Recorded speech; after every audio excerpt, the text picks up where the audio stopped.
Hi students, welcome to Jagan's classroom. In this video from accountancy, we are going to discuss partnership chapter. This chapter is very important for intermediate second year and also in BCom. ఇది చాలా important. మనకి first ఇయర్లో final accounts ఎలా చేయడం జరిగిందో second ఇయర్లో partnership సంబంధించి మనం ఫైనల్ అకౌంట్స్ ప్రిపేర్ చేయడం జరుగుతుంది. అందువలన మీరు చాలా జాగ్రత్తగా ఈ చాప్టర్కి సంబంధించిన వీడియోస్ అన్నీ కూడా విన్నట్లయితే, అలాగే దానిలో ఎక్స్ప్లెయిన్ చేసే ప్రాబ్లమ్స్ మీరు ప్రాక్టీస్ చేసినట్టయితే మీకు ఈ చాప్టర్ మీద మంచి గ్రిప్ వస్తుంది.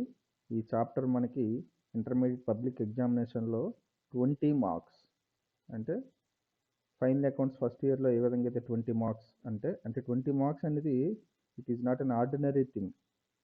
అంటే 100లో 20 మార్క్స్ అంటే 150 పార్ట్ ఇది ఆక్యుపై చేస్తుంది అనమాట ఈ చాప్టర్. సో ఈ చాప్టర్ మీద మనకి బాగా గ్రిప్ వస్తే 20 మార్క్స్తో పాటు మనకి 2 మార్క్స్ క్వశ్చన్ కూడా అడగడం జరుగుతుంది దీని నుంచి. అంటే ఓవరాల్గా 22 మార్క్స్ మనం ఈ చాప్టర్ నుంచి ఆన్సర్ చేయొచ్చు అవుట్ ఆఫ్ 100 మార్క్స్. సో అందువల్ల చాలా జాగ్రత్తగా ఈ చాప్టర్ వినవలసిందిగా కోరుచున్నాను. Partnership account part 1. సో ఈ వీడియోలో ముఖ్యంగా మీకు ఏ టాపిక్స్ కవర్ చేస్తాను అంటే, పార్ట్నర్షిప్ అకౌంట్స్లో ఏ టాపిక్స్ కవర్ అవుతాయి అంటే, first of all introduction, meaning and definition, features of partnership firm, partnership deed and admission of a partner. ఈ 5 గురించి కూడా మీకు ఈ వీడియోలో ఎక్స్ప్లెయిన్ చేయడం జరుగుతుంది డీటెయిల్డ్గా. So let's get started. First of all we are going to discuss introduction. అంటే పార్ట్నర్షిప్ అంటే ఏంటి. మీకు ఫస్ట్ ఇయర్లో ఫార్మ్స్ ఆఫ్ బిజినెస్ ఆర్గనైజేషన్స్ అని కామర్స్లో, నాట్ ఇన్ అకౌంటెన్సీ, కామర్స్లో వచ్చుంటాయి. సోల్ ప్రొప్రైటర్షిప్ తర్వాత మీకు పార్ట్నర్షిప్ గురించి చెప్పడం జరుగుతుంది ఫస్ట్ ఇయర్లో. సో ఇక్కడ ఒకసారి దాన్ని రీకలెక్ట్ చేద్దాం. Sole proprietorship is the oldest and simplest form of business organisation. మనందరికీ తెలిసిందే సోల్ ప్రొప్రైటర్షిప్ అంటే ఒక వ్యక్తి చేసే వ్యాపారాన్ని సోల్ ప్రొప్రైటర్షిప్ అంటాం, సంస్థను నడిపినట్టయితే. అది అన్నది ప్రపంచంలో చాలా పాతది ఈ సోల్ ప్రొప్రైటర్షిప్ అనేది. అంటే ఒక వ్యక్తి నడిపించే ఏ వ్యాపారాన్నైనా దాన్ని సోల్ ప్రొప్రైటర్షిప్ అనడం జరుగుతుంది. Oldest and simplest form of business organisation, చాలా ఈజీ కూడాను నడిపించవచ్చు ఒక వ్యక్తి వల్ల. కాకపోతే it has so many limitations. అయితే ఈ సోల్ ప్రొప్రైటర్షిప్లో చాలా పరిమితులు ఉన్నాయి, లిమిటేషన్స్, చాలా పరిమితులు ఉండడం జరిగింది. అందువలన మనకి ఆ లిమిటేషన్స్ ఏంటో ఒకసారి చూద్దాం. షార్టేజ్ ఆఫ్ ఫండ్స్ అంటే ఒక వ్యక్తి కాబట్టి ఒక వ్యక్తి తన వ్యాపారానికి సంబంధించిన నిధులన్నిటిని, ఫండ్స్ అన్నిటినీ కలెక్ట్ చేసుకోలేడు అనమాట, తెచ్చుకోలేకపోవచ్చు. అలాంటప్పుడు బిజినెస్కి ఇబ్బంది కలుగుతుంది. అన్లిమిటెడ్ పర్సనల్ లైబిలిటీ, మనందరికీ తెలిసిందే అన్లిమిటెడ్ పర్సనల్ లైబిలిటీ అంటే అర్థం ఏంటంటే, ఒకవేళ వ్యాపారానికి సంబంధించి, బిజినెస్ సంబంధించి ఎప్పుడైనా లోన్ తీసుకున్నట్లయితే ఆ లోనుని తీర్చలేని పక్షంలో అతను తన యొక్క ప్రైవేట్ ఆస్తులు, తన యొక్క ఇల్లు కానీ, తన యొక్క ప్రైవేట్ ఆస్తులు కానీ, ప్రైవేట్ వస్తువులు కానీ, ఎసెట్స్ కానీ, ఇవన్నింటిని కూడా ఆ లోన్ కోసం వెచ్చించవలసిన అవసరం ఏర్పడుతుంది అన్నమాట. అలాంటప్పుడు ఏమవుతుంది, బిజినెస్తో పాటు తన సొంత లైఫ్ కూడా పాడైపోతుంది. అది సోల్ ప్రొప్రైటర్షిప్లో ఉండే ఒక limitation. Next, uncertainty about existence. Sole proprietorship గురించి మనం చెప్పుకునేటప్పుడు మీకు అన్సర్టనిటీ ఎక్కువ ఉన్న బిజినెస్ ఫామ్ ఏదైనా ఉందంటే అది సోల్ ప్రొప్రైటర్షిప్. ఎందువల్ల అంటే అన్సర్టనిటీ మీన్స్ కంటిన్యూగా కొనసాగుతుందో లేదో చెప్పలేం. ఎందుకంటే ఆ వ్యక్తి చనిపోవచ్చు, ఆ వ్యక్తికి ఏదైనా పని ఉండి వేరే ప్రాంతాలకు వెళ్ళవచ్చు, లేదా ఆ వ్యక్తి పిచ్చివాడైపోవచ్చు, ఆ వ్యక్తి దివాలా తీసి ఇవ్వచ్చు. సో ఇలాంటి రకరకాల విషయాల వల్ల ఏమవుతుంది అంటే, పరిస్థితుల వల్ల ఏమవుతుందంటే సోల్ ప్రొప్రైటర్షిప్ అనేది ఎప్పుడూ కూడా అన్సర్టనిటీతో కూడుకుని ఉంటుంది, అనిశ్చితి అంటాం మనం.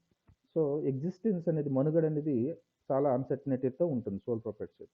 Next limited skills. ఒక వ్యక్తికి చాలా తక్కువ స్కిల్స్ ఉంటాయి. సపోజ్ ఒక టీచరు అన్ని సబ్జెక్టులను టీచ్ చేయలేడు. సో ప్రతి సబ్జెక్ట్ ఒక టీచర్ ఏ విధంగా అయితే ఉంటాడో, అలాగే సోల్ ప్రొప్రైటర్షిప్లో రకరకాల మేనేజర్ స్కిల్స్ ఉండాలి, బిజినెస్ స్కిల్స్ ఉండాలి, కమ్యూనికేషన్ స్కిల్స్ ఉండాలి. ఇలాంటి స్కిల్స్ అన్నీ కూడా ఒక వ్యక్తిలో లేకపోవచ్చు. అలాంటప్పుడు కూడా బిజినెస్ దెబ్బతినే అవకాశం ఉంటుంది. In such situation and to overcome the above limitations.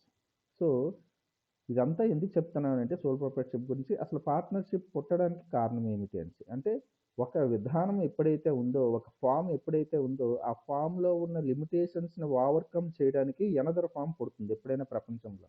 అంటే మనకి ఒక వ్యవస్థలోని ఎప్పుడైతే పరిమితులు ఉంటాయో, ఆ వ్యవస్థలోని ఉన్న పరిమితులు, ఆ లిమిటేషన్స్ని ఓవర్కమ్ చేసుకొని మరొక కొత్త వ్యవస్థ ఎప్పుడైతే ఏర్పడుతుందో ప్రపంచంలో ఎక్కడ చూసినా కూడా, అలాంటి కొత్త వ్యవస్థే మనకి పార్ట్నర్షిప్ ఫామ్ అనమాట. So in such situation and to overcome the above limitations. Overcome means అధిగమించడం.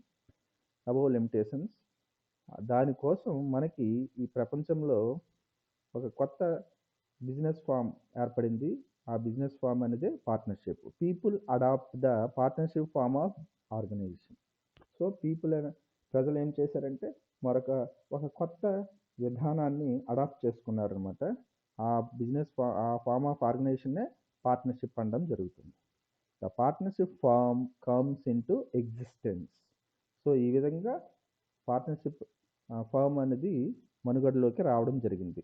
అంటే ఫెయిల్యూర్స్ నుంచి, సోల్ ప్రొప్రైటర్షిప్ యొక్క ఫెయిల్యూర్స్ నుంచి పార్ట్నర్షిప్ ఫామ్ ఎగ్జిస్టెన్స్లోకి వచ్చింది, మనుగడలోకి వచ్చింది. when two or more persons come together to establish business and share its profits. అసలు partnership అంటే ఏంటి? టూ ఆర్ మోర్ అంటే ఒకరికన్నా ఇద్దరు లేదా అంతకన్నా ఎక్కువ మంది కలిసి ఒక వ్యాపారాన్ని స్టార్ట్ చేసినట్టయితే, to establish business and share it's profits. అలా వ్యాపారాన్ని స్టార్ట్ చేసుకొని, వ్యాపారం ఎందుకు చేస్తారు? టు ప్రాఫిట్, గెటింగ్ ప్రాఫిట్ అనమాట. ప్రాఫిట్ మోటివ్తో ఏర్పాటు చేస్తారు. ఆ వచ్చిన ప్రాఫిట్ని షేర్ చేసుకోవడానికి ఎంతమంది పార్ట్నర్స్ ఉంటే అంతమంది కలిసి షేర్ చేసుకోవడానికి పార్ట్నర్షిప్ ఫామ్ అనేది ఏర్పాటు చేయడం జరుగుతుంది. So persons who have entered into partnership with one another are called. ఎవరైతే పార్ట్నర్షిప్లో ఎంటర్ అవుతారో, పార్ట్నర్షిప్ బిజినెస్ చేద్దామని ఎంటర్ అవుతారో, వాళ్ళని ఇండివిజువల్లీ పార్ట్నర్స్ అని పిలుస్తారు. అంటే ఒక్కొక్కరిని, సపోజ్ ఒక సంస్థలో 5 పార్ట్నర్స్ ఉన్నారనుకోండి, 5 వ్యక్తులు ఉన్నారనుకోండి, 5 పర్సన్స్ కలిసి ఒక సంస్థను ఏర్పాటు చేస్తే, ఆ 5 పర్సన్స్ని ఏమని పిలుస్తారంటే ఇండివిజువల్గా first partner, second partner, third partner అని పిలవడం జరుగుతుంది. సో ఈ విధంగా వాళ్ళని ఇండివిజువల్గా పార్ట్నర్స్ అని పిలుస్తారు.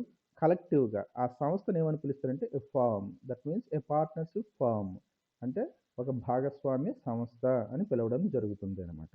ఇండివిజువల్గా అయితే పార్ట్నర్ అని పిలుస్తారు, కలెక్టివ్గా అంటే అందరినీ కలిపి యాజ్ ఏ గ్రూప్గా దానిని ఫార్మ్ అని పిలుస్తారనమాట. It carries on firm's name. అయితే ఆ సంస్థ ఎప్పుడు కూడా ఏ విధంగా క్యారీ అవుతుందంటే ఫార్మ్స్ నేమ్ మీద క్యారీ అవుతుంది అనమాట.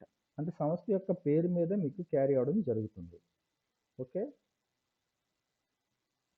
నెక్స్ట్ ఈ పార్ట్నర్షిప్ గురించి మన భారత ప్రభుత్వం, Indian government, the Indian partnership act 1932 అంటే బ్రిటిష్ వాళ్ళు ఉన్నప్పుడే ఈ యాక్ట్ చేయడం జరిగింది. ఈ చట్టాన్ని ఈవెన్ మనకి స్వాతంత్రం వచ్చిన తర్వాత కూడా కొద్దిపాటి మార్పులతో కొనసాగించడం జరుగుతుంది. So the Indian partnership act ప్రతి పార్ట్నర్షిప్ సంస్థ, బిజినెస్ సంస్థ ఏదైతే పార్ట్నర్షిప్తో కొనసాగుతుందో ఆ సంస్థ ఈ యాక్ట్కి అనుగుణంగా తన కార్యకలాపాలని కొనసాగించవలసిన అవసరం ఉంటుందన్నమాట. ఆ యాక్ట్లో సెక్షన్ 4లో మనకి పార్ట్నర్షిప్ సంబంధించి డెఫినేషన్ ఇవ్వడం జరిగింది. మనకి ఇది 2 మార్క్స్కి అడగవచ్చు. సో ఈ డెఫినేషన్ మనం గుర్తుంచుకున్నట్టయితే ఎగ్జామ్లో 2 మార్క్స్కి రాసే అవకాశం ఉంటుంది. So define partnership as Section 4. The Indian Partnership Act 1932, Section 4 defines partnership as the relation between persons who have agreed to share the profits of a business carried on by all or any one of them acting for all. చూడండి ఎంత చక్కగా define చేశారో. The relation between persons అంటే కొంతమంది వ్యక్తులు కలిపి ఒక సంస్థను ఏర్పాటు చేస్తారు కాబట్టి వాళ్ళందరి మధ్య ఒక బంధం ఏర్పడుతుంది, వ్యాపార బంధం. They have agreed to share. వాళ్ళ మధ్య ఒక ఒప్పందం కూడా ఏర్పడుతుంది. దేనికోసం అంటే షేర్ ద ప్రాఫిట్స్. ఎవరు చేసినా కూడాను లాభాలు సంపాదించడం కోసమే కాబట్టి ఆ లాభాలను ఏ విధంగా షేర్ చేసుకుంటామనే ఒక అగ్రిమెంట్ వాళ్ళ అందరి మధ్య ఉంటుంది. Of a business carried on by all or any one of them acting for all. అందరూ కలిపి చూడండి ఇక్కడ ఒక పాయింట్, అందరూ కలిపి ఆ బిజినెస్ని కొనసాగించవచ్చు, లేదా అందరిలో ఒక్కరైనా ఇద్దరైనా. సపోజ్ మీకు ఒక ఎగ్జాంపుల్ చెప్తాను. ఒక నలుగురు వ్యక్తులు కలిపి ఒక పార్ట్నర్షిప్ సంస్థను ఏర్పాటు చేసుకున్నారనుకోండి, నలుగురు వ్యక్తులు కలిపి బిజినెస్ని రన్ చేయొచ్చు. లేకపోతే నలుగురు తరపున ఆ నలుగురిలో ఒక వ్యక్తి అయినా బిజినెస్ రన్ చేయొచ్చు. సో ఎంతమంది వ్యక్తులైనా, ఒకరైనా ఇద్దరైనా, ఎంతమంది వ్యక్తులైనా బిజినెస్ రన్ చేయొచ్చు. అంటే నలుగురు పార్ట్నర్స్ ఉన్నట్టయితే నలుగురు పార్ట్నర్సే బిజినెస్ రన్ చేయాలని రూల్ ఏమీ లేదు. అవన్నీ కూడా వాళ్ళ అగ్రిమెంట్లో రాసుకుంటారు. అవి మీకు ముందు రాబోయే వీడియోలో మీకు ఎక్స్ప్లెయిన్ చేయడం జరుగుతుంది. సో ఇక్కడ విషయం చూడండి, carried on by all or any one of them acting for all. అందరి తరపున ఒక వ్యక్తి అయినా కూడా వ్యాపారాన్ని కొనసాగించవచ్చు. అందరూ కలిసిన వ్యాపారాన్ని కొనసాగించవచ్చు, ఒక వ్యక్తి అయినా వ్యాపారాన్ని కొనసాగించవచ్చు. అయితే ఇదంతా దేనికోసం అంటే to share the profits of a business. Okay, this is section 4 defines partnership. ఇక ఫీచర్స్ ఆఫ్ పార్ట్నర్షిప్ ఫామ్. అయితే పార్ట్నర్షిప్ ఫామ్లో there are so many features. కాకపోతే ఇక్కడ మనకి ప్రాబ్లం కోసమే చాప్టర్ చెప్పుకోవడం జరుగుతుంది కాబట్టి మీకు కొన్ని ఇంపార్టెంట్ పాయింట్స్ మాత్రమే ఇక్కడ టచ్ చేస్తున్నాను. You have so many the partnership form, A partnership firm have so many features actually. ఇది మీకు ఫస్ట్ ఇయర్లో వస్తుంది. యాక్చువల్గా కామర్స్లో థియరీ క్వశ్చన్ కింద ఫస్ట్ ఇయర్లో వస్తుంది. సో అవన్నీ ఇక్కడ నేను ఎక్స్ప్లెయిన్ చేయట్లేదు. ఎందువల్ల అంటే ఇది మనకి ప్రాబ్లమేటిక్ చాప్టర్ కాబట్టి, అకౌంటెన్సీ చాప్టర్ కాబట్టి కొన్ని ఇంపార్టెంట్ ఫీచర్స్ మాత్రమే, అంటే మనకి ప్రాబ్లంకి అవసరమయ్యే ఫీచర్స్ని మాత్రమే ఎక్స్ప్లెయిన్ చేయడం జరుగుతుంది. First one, 2 or more persons. ఇది ఆల్రెడీ మనం చెప్పుకున్నదే. అసలు పార్ట్నర్షిప్ అంటే అర్థం ఏంటి అంటే ఒక బిజినెస్ని ఇద్దరు కొనసాగించారంటే ఒకరి బదులు అక్కడ అది పార్ట్నర్షిప్ కిందకి వస్తుంది. 2 ఆర్ మోర్ పర్సన్స్, ఇక ఇద్దరికి మించి ఎంతమంది ఉన్నా కూడా 2 ఆర్ మోర్ పర్సన్స్ కలిపి ఒక బిజినెస్ కన్సర్న్ని రన్ చేస్తే that is called as partnership. అయితే దీనికి కూడా లిమిటేషన్ ఉంది. మ్యాక్సిమం నెంబర్, మినిమం నెంబర్ మనకి 2, మ్యాక్సిమం నెంబర్కి మనకి లిమిటేషన్ ఉంది. నెక్స్ట్ మీకు వీడియోలో వస్తుంది. In order to form a partnership there should be at least 2 persons. అంటే ఒక పార్ట్నర్షిప్ ఫామ్ని ఏర్పాటు చేయాలంటే ఎంతమంది ఉండాలి? మినిమం ఇద్దరు ఉండాలి. మినిమం నెంబర్ అనమాట, మినిమం కనీసం ఇద్దరు ఉండాలి.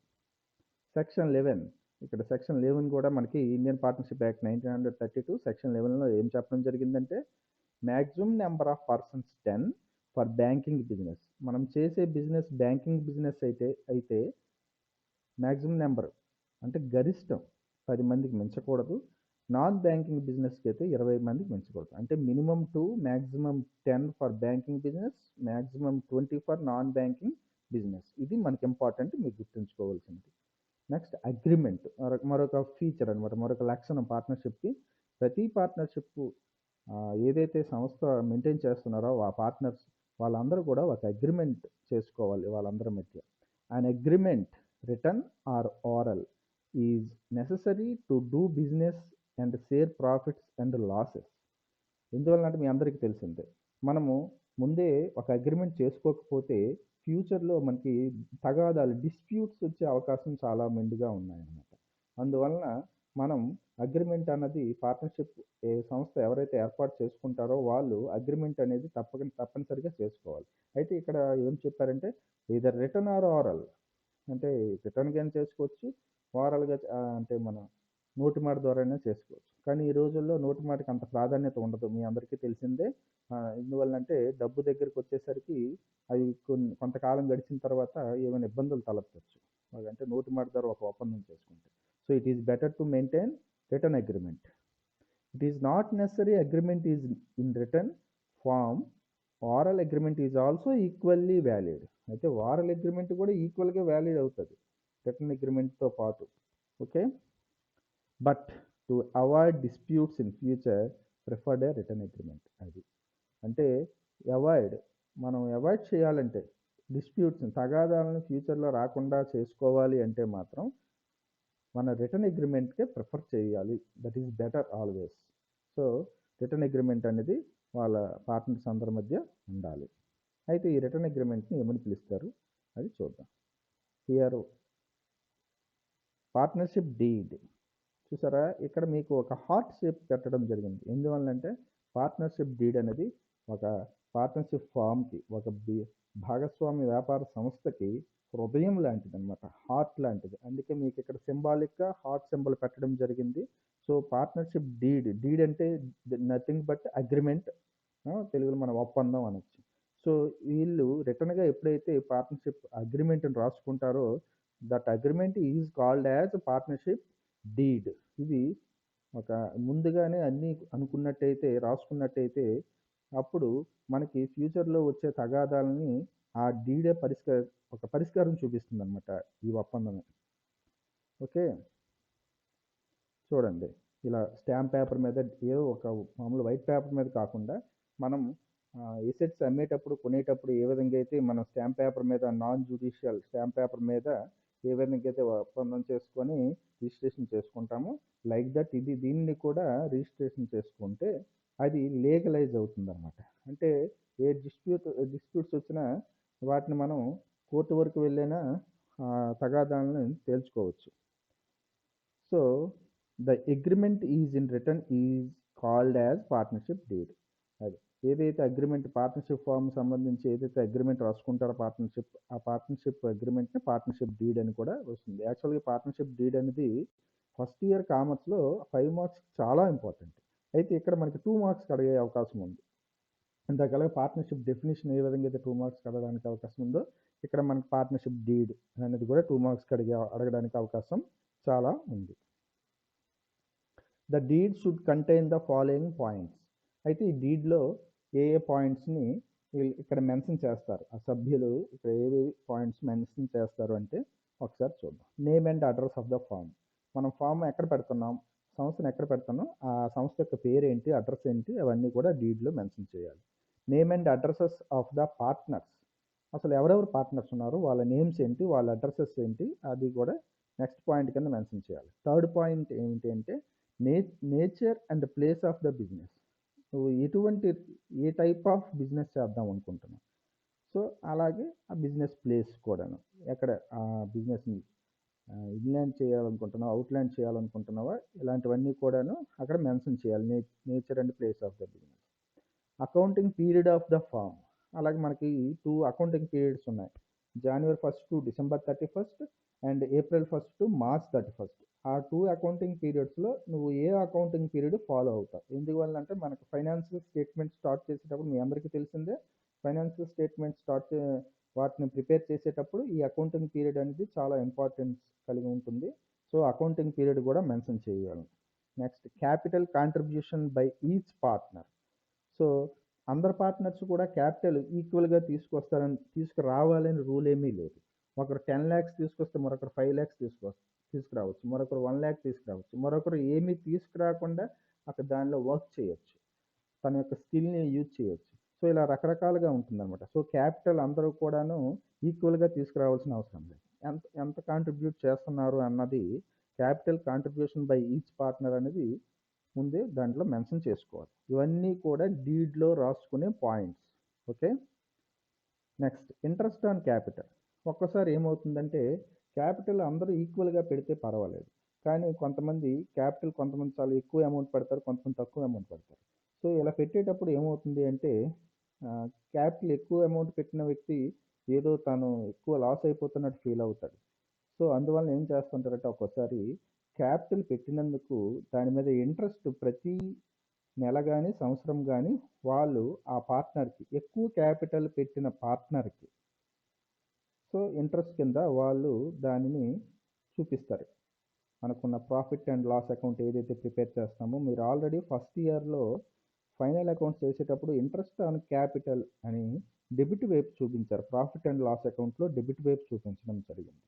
ఓకే, సో అది ఒక ఎక్స్పెన్స్ కింద చూపించడం జరిగింది.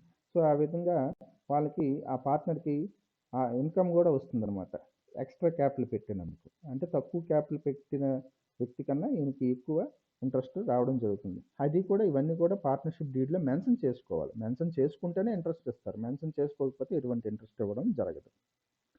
Next some other points. Drawings and interest on drawings. అలాగే మీకు డ్రాయింగ్స్ అంటే తెలుసు. అంటే ఎవరైతే ప్రొప్రైటర్ ఉన్నారో, ఎవరైతే పార్ట్నర్ ఉన్నారో వాళ్ళు సంస్థలోని అమౌంట్‌ని తమ సొంత అవసరాల కోసం తీసుకుంటే ఇవన్నీ ఫస్ట్ ఇయర్‌లో వస్తాయి మీకు. సొంత అవసరాల కోసం వాడితే వాటిని ఏమంటారంటే ఓన్లీ ప్రొప్రైటర్స్ మాత్రమే. వాళ్ళని ఆ అమౌంట్‌ని డ్రాయింగ్స్ అంటారు. అయితే డ్రాయింగ్ ఇప్పుడు క్యాపిటల్ మీద ఇంట్రెస్ట్ ఇస్తున్నప్పుడు డ్రాయింగ్స్ నువ్వు తీసుకున్నప్పుడు కూడా నువ్వు సంస్థకి డ్రాయింగ్స్ మీద ఇంట్రెస్ట్ నువ్వు పే చేయాలి. సో అందువల్ల మనం ఇవి కూడా ఫైనల్ అకౌంట్స్‌లో ప్రాఫిట్ అండ్ లాస్ అకౌంట్‌లో credit side interest on drawings ఎందుకంటే ఇది సంస్థకి income. So credit side interest on drawings అని చూపించడం జరుగుతుంది.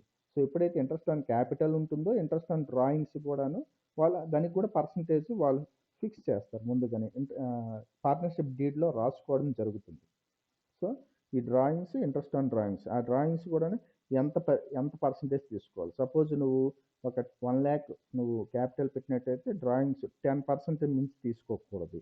అలా రాసుకుంటారు. వాళ్ళు ఎలా రాసుకుంటే అలాగే వాళ్ళు ఫాలో అవ్వాల్సిన పరిస్థితి ఫ్యూచర్లో ఉంటుందన్నమాట. అలాగే ఇంట్రెస్ట్ ఆన్ డ్రాయింగ్స్ మీద ఎంత పర్సంటేజ్ ఇంట్రెస్ట్ వేయొచ్చు. 6%, 8%, 10% అది వాళ్ళ ఇష్టం. డీడ్ రాసుకోవచ్చు. నెక్స్ట్ ప్రాఫిట్ షేరింగ్ రేషియో చాలా ముఖ్యమైనది. ఇది 8th పాయింట్. ఎందువల్ల అంటే అసలు బిజినెస్ చేసిందే దేనికోసం? To earn profit. So profit sharing ratio ఇప్పుడు బిజినెస్ స్టార్ట్ చేసిన తర్వాత ఆ వచ్చిన లాభాన్ని ఏ విధంగా షేర్ చేసుకోవాలి, ఎంత రేషియోలో షేర్ చేసుకోవాలి. ఆ ప్రాఫిట్ షేరింగ్ రేషియో ఇది చాలా ఇంపార్టెంట్. మనకి ప్రాబ్లం కూడా ఇంతవరకు చెప్పినవి ప్రాబ్లంకి ఇంపార్టెంట్ లేదు, మీరు విని నేర్చుకోవడమే. కానీ ఈ 8th పాయింట్ అనేది మనకి చాలా important for doing problems. So profit sharing ratio అనేది మనకి ప్రాబ్లంలో కూడా ప్రాఫిట్ షేరింగ్ రేషియో కూడా ఇస్తారు. సో ఈ రేషియో ప్రకారం వాళ్ళు ఎర్న్ చేసిన ప్రాఫిట్ ఎవ్రీ ఇయర్ ఎర్న్ చేసిన ప్రాఫిట్స్ని వీళ్ళు ఈ రేషియో ప్రకారం వీళ్ళు షేర్ చేసుకోవాలి. So that is called as profit sharing ratio. Interest on loans ఏమైనా అంటే క్యాపిటల్ కాకుండా అప్పు రూపంలోని పార్ట్నర్సే లోన్ ఇవ్వడం జరుగుతుంది సంస్థకి. అలాంటప్పుడు దాని మీద ఎంత ఇంట్రెస్ట్ పే చేయాలి అది. సో అడిషనల్ క్యాపిటల్ అని కాకుండా లోన్ రూపంలో ఇస్తారు. Next partner salary or commission. ఇది కూడా గుర్తుపెట్టుకోండి. పార్ట్నర్ శాలరీ ఆర్ కమిషన్ అంటే ఒకసారి ఏమవుతుందంటే ఇందాక మీకు చెప్పినట్టు అందరు పార్ట్నర్స్ కూడా బిజినెస్ రన్నింగ్లో అంటే యాక్టివ్ పార్ట్నర్ కాకపోవచ్చు. వాళ్ళు ఎక్కడో దూరంగా ఉండొచ్చు, ఫారిన్లో ఉండొచ్చు. వాళ్ళు డైరెక్ట్గా బిజినెస్ సంబంధించిన కార్యకలాపాల్లోని వీరు పార్టిసిపేట్ చేయలేకపోవచ్చు. అలాంటప్పుడు ఏం చేస్తారంటే ఎవరైతే యాక్టివ్ పార్ట్నర్గా పార్టిసిపేట్ చేస్తున్నారో, ఎఫర్ట్ పెడుతున్నారో వాళ్ళకి శాలరీ తీసుకుంటారు అన్నమాట, లేదంటే కమిషన్ తీసుకుంటారు. సో అలాంటి వాటిని కూడా ఇక్కడ ముందుగా మెన్షన్ చేయాలన్నమాట. Method of valuation of good will. ఇది కూడా అంటే మీకు 8th పాయింట్ 11th పాయింట్ మనకి problems important. Method of valuation of good will ఇది మనకి సంస్థకి గుడ్ విల్ని క్యాల్కులేట్ చేస్తుంటారు కొన్ని సంవత్సరాల తర్వాత. అప్పుడు గుడ్ విల్ క్యాల్కులేట్ చేసేటప్పుడు ఎటువంటి మెథడ్ని ఫాలో అవ్వాలి. మీకు దీన్ని లేటర్ వీడియోస్లో ఎక్స్ప్లెయిన్ చేయడం జరుగుతుంది ఈ ప్రాబ్లమ్స్ చెప్పేటప్పుడు. సో ప్రస్తుతాన్ని దీన్ని వదిలిపెడదాం. తెలుసుకోండి అంతే మెథడ్ ఆఫ్ అంటే గుడ్ విల్ని వాల్యూ చేసేటప్పుడు ఎటువంటి మెథడ్ని ఫాలో అవుతారు. Next rights and responsibilities of each partner. ప్రతి పార్ట్నర్ యొక్క హక్కులు ఏంటి సంస్థలు, వాళ్ళ యొక్క విధులు ఏంటి, వాళ్ళ యొక్క బాధ్యతలు ఏంటి. సో వీటిని కూడా మెన్షన్ చేయాలన్నమాట. So rights and responsibilities of each partner ఇవి సరిగ్గా మెన్షన్ చేసుకోలేదు అనుకోండి ఫ్యూచర్లో తగాదాలు వచ్చే అవకాశం ఉంది. So to avoid disputes this 12 point ఏదైతే ఉందో ఈ పాయింట్ని మనం కరెక్ట్గా వాళ్ళు అక్కడ రాసుకుంటే చాలా మంచిది. Next 13 point procedure in the event of admission, death, retirement or insolvency of a partner. ఇది కూడా చాలా ఇంపార్టెంట్. మీకు మన ఇంటర్మీడియట్ ఈ సెకండ్ ఇయర్లోనే 2 రకాలు ఉన్నాయి పార్ట్నర్షిప్ అకౌంట్స్లో. 2 రకాల ప్రాబ్లమ్స్. ఒకటి admission of partner, 2 death or retirement of partner. So దానిలో భాగం ప్రొసీజర్ అంటే ఒక విధానం. ఒక్కోసారి మనకి ఒక సంస్థ రన్ అవుతుండగా, పార్ట్నర్షిప్ ఫామ్ రన్ అవుతుండగా కొన్ని సంవత్సరాల తర్వాత మరి కొత్త పార్ట్నర్ జాయిన్ అవ్వడానికి వస్తారు. అది నెక్స్ట్ వీడియో మీకు అడ్మిషన్ ఆఫ్ పార్ట్నరే వస్తారు. దానినే అడ్మిషన్ ఆఫ్ పార్ట్నర్ అంటారు. అంటే కొత్త పార్ట్నర్ జాయిన్ అవుతాడు కొంతకాలం తర్వాత. అలాగే కొంతకాలం తర్వాత సంస్థలో ఆ పార్ట్నర్స్‌లో ఒక పార్ట్నర్ చనిపోవచ్చు. చనిపోయేటప్పుడు మనం ఎటువంటి విధానాన్ని ఫాలో అవ్వాలి. రిటైర్మెంట్ అంటే ఇక్కడ ఏజ్ వచ్చి రిటైర్ అయిపోవడం కాదు. రిటైర్మెంట్ అంటే నేను మరి మీతో కొనసాగలేను. సపోజ్ ఒక ముగ్గురు పార్ట్నర్లు ఉన్నారు. ఏ, బి, సి పార్ట్నర్స్ ఉన్నారు.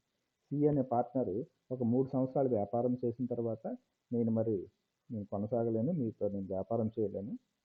సో, నా వాటా నాకు ఇచ్చేయండి.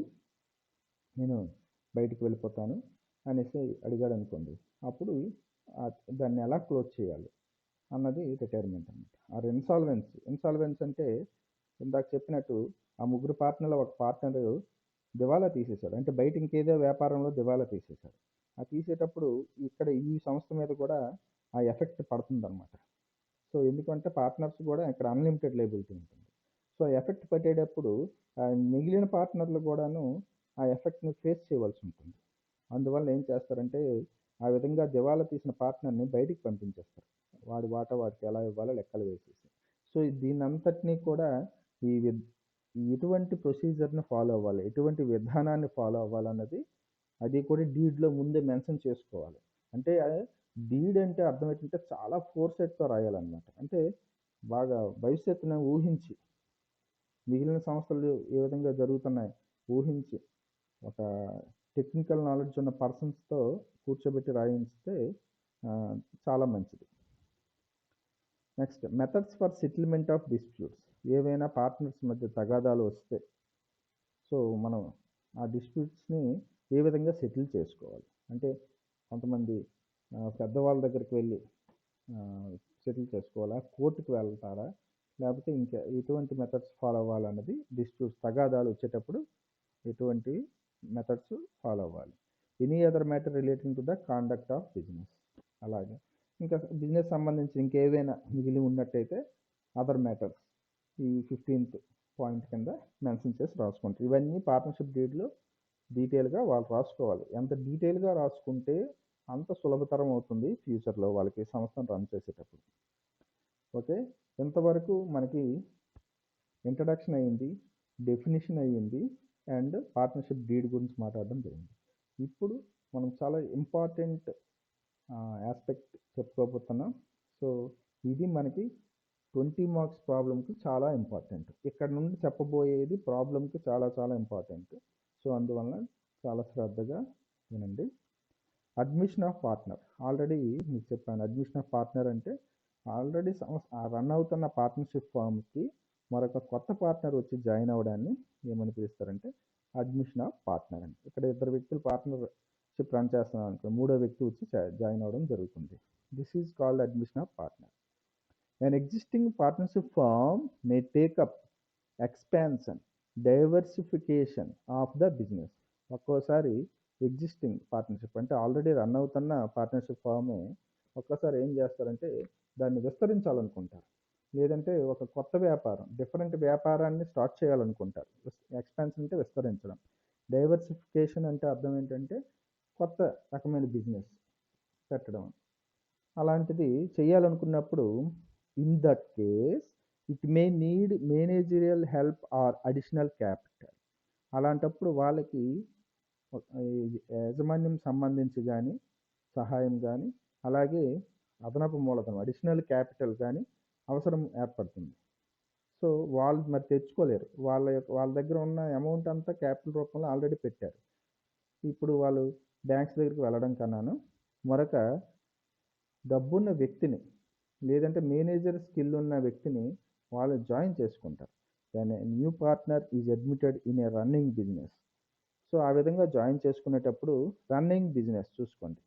Running business due to the requirement of more capital to take advantage of the experience, technical skills or any other reason it is called admission of partner. అంటే రన్నింగ్లో ఉన్న business సంబంధించి మరొక వ్యక్తిని లోపలికి అడ్మిట్ చేసుకుంటే దేనికోసమైనా అవ్వచ్చు. క్యాపిటల్ కోసమైనా అవ్వచ్చు, లేకపోతే అతని యొక్క ఎక్స్పీరియన్స్ కోసమైనా, బిజినెస్ ఎక్స్పీరియన్స్ కోసమైనా అవ్వచ్చు, లేదంటే అతని యొక్క స్కిల్ కోసమైనా అవ్వచ్చు, ఎనీ అదర్ రీజన్. ఆ విధంగా ఒక కొత్త వ్యక్తిని వాళ్ళ యొక్క పార్ట్నర్షిప్ ఫామ్‌లో జాయిన్ చేసుకుంటే యాజ్ ఏ న్యూ పార్ట్నర్‌గా that is called as admission of partner. Suppose A and B అనే ఇద్దరు వ్యక్తులు ఉన్నారనుకోండి. 2 సంవత్సరాలు ఒక సంస్థని కొనసాగించారు పార్ట్నర్షిప్ ఫార్మ్ని. సి అనే వ్యక్తిని జాయిన్ చేసుకున్నారు 3rd ఇయర్లో. సో ఆ సి అనే వ్యక్తి అన్నవాడు న్యూ పార్ట్నర్ అవుతాడు. ఆయన జాయిన్ అయ్యే ప్రాసెస్ ఏదైతే ఉందో that process is called as admission of partner అంటారు. ఈ ఏ బి అన్న వాళ్ళు ఓల్డ్ పార్ట్నర్స్ అంటారు. ఈ సిని న్యూ పార్ట్నర్ అంటారు. ఓకేనా? ఓల్డ్ అంటే ఎప్పుడైతే ఒక కొత్త పార్ట్నర్ సంస్థలోకి వస్తాడో అతను న్యూ అంటారు, పాత వాళ్ళని ఓల్డ్ పార్ట్నర్స్ అంటారు. ఈ 2 టర్మ్స్ గుర్తుపెట్టుకోండి, old partners, new partner. All the existing partners unanimously agree to admit the new partner. అయితే విషయం ఏంటంటే ఇప్పుడు మీకు ఇప్పుడే ఎగ్జాంపుల్ చెప్పడం జరిగింది.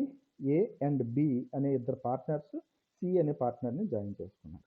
ఇక్కడ సి అనే పార్ట్నర్ని జాయిన్ చేసుకోవడం అనేది ఏ ఇష్టపడాలి అండ్ బి ఇష్టపడాలి. ఏకి మాత్రమే ఇష్టం ఉండి బికి ఇష్టం లేదనుకోండి, అది చెల్లదు.